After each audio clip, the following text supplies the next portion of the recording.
బులెటిన్లో breaking news చూస్తున్నాం. AP liquor scam కేసులో సిట్ దూకుడు పెంచింది. నిందితులకు రెడ్ కార్నర్ నోటీసులు జారీ చేసింది. యూఏఈ, థాయిలాండ్ లో 8 మంది నిందితులు ఉన్నట్లుగా గుర్తించింది. వారిని భారత్ కు రప్పించేందుకు ప్రయత్నాలు ముమ్మరం చేసింది. ఆయా దేశాలకు విదేశాంగ శాఖతో చర్చించి లేఖలు రాయించింది.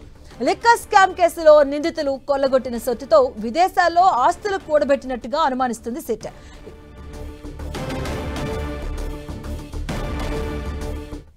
ఇదే అంశానికి సంబంధించిన పూర్తి అప్డేట్స్ మా కరెస్పాండెంట్ జయరాజ్ అందిస్తారు. జయరాజ్. మాధవి, లిక్కర్ కుంభకోణంలో సిట్టు దూకుడు పెంచింది. ఇప్పటి వరకు లోకల్ గా ఉన్నటువంటి నిందితుల్ని అరెస్ట్ చేసే ప్రక్రియ చేపట్టి ఇప్పటి వరకు కూడా 11 మంది నిందితుల్ని రిమాండ్ పంపింది. దీనికి ప్రాథమిక ఛార్జ్ షీట్ ను కూడా కోర్టులో దాఖలు చేసినటువంటి పరిస్థితి. ఇప్పుడు విదేశాల్లో తలదాచుకుంటున్నటువంటి మద్యం కుంభకోణంలో ఉన్న నిందితుల్ని స్వదేశానికి రప్పించేటువంటి ప్రయత్నం చేస్తా ఉంది. దీనికి విదేశాంగ శాఖ సహకారం కూడా తీసుకుంది. అటు ఆ యుఏఈలోను, థాయిలాండ్ లోను ఉన్నటువంటి 8 మంది లిక్కర్ స్కామ్ లో నిందితులు 8 మంది ఉన్నట్లుగా ఇప్పటి వరకు గుర్తించింది.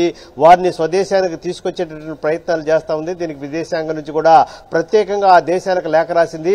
ఆ దేశం నుంచి బహిష్కరించడం కానీ, అక్కడ ఉన్నటువంటి ఈ నిందితుల్ని తమకు అప్పగించాలని కానీ చేయాలని చెప్పేసి ఆ 2 దేశాలకు కూడా భారత ప్రభుత్వం ప్రత్యేకంగా లేఖలు రాసింది. మొత్తం మీద చూస్తే అక్కడ ఉన్నటువంటి 8 మంది నిందితులు లిక్కర్ కుంభకోణంలో కీలకమైన సూత్రధారులుగా ఉన్నారు.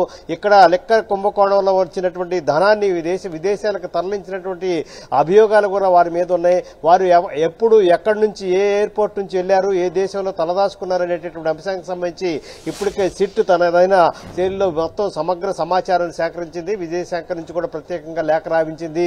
అక్కడ ఉన్నటువంటి 8 మంది నిందితుల్ని అతి త్వరలోనే భారతదేశానికి రప్పించే ప్రయత్నాలు చేసే దిశగా అంతర్జాతీయ ఇంటర్పోల్ సహకారం కూడా తీసుకుంది. దీనికి సంబంధించి రెడ్ కార్నర్ నోటీసులు కూడా జారీ చేసినటువంటి పరిస్థితి. ఇప్పటికే వివిధ ఎయిర్పోర్ట్ నుంచి వెళ్లకుండా ఇక్కడ ఉన్నటువంటి నిందితులు వెళ్లకుండా నోటీసులు జారీ చేసినటువంటి సిట్ ఇప్పుడు రెడ్ కార్నర్ నోటీసులు కూడా జారీ చేసింది. ఈ అప్పగింతల ద్వారా వారిని భారతదేశానికి రప్పించేటటువంటి ప్రయత్నం చేస్తా ఉంది. నేరగాళ్ల అప్పగింత ఆయా దేశాల నుంచి బహిష్కరణ ద్వారా వారిని స్వదేశానికి తీసుకొచ్చే ప్రయత్నం చేయాలని మొత్తం సిట్ చాలా సీరియస్ గా దీనిపైన వర్క్ చేస్తా ఉంది.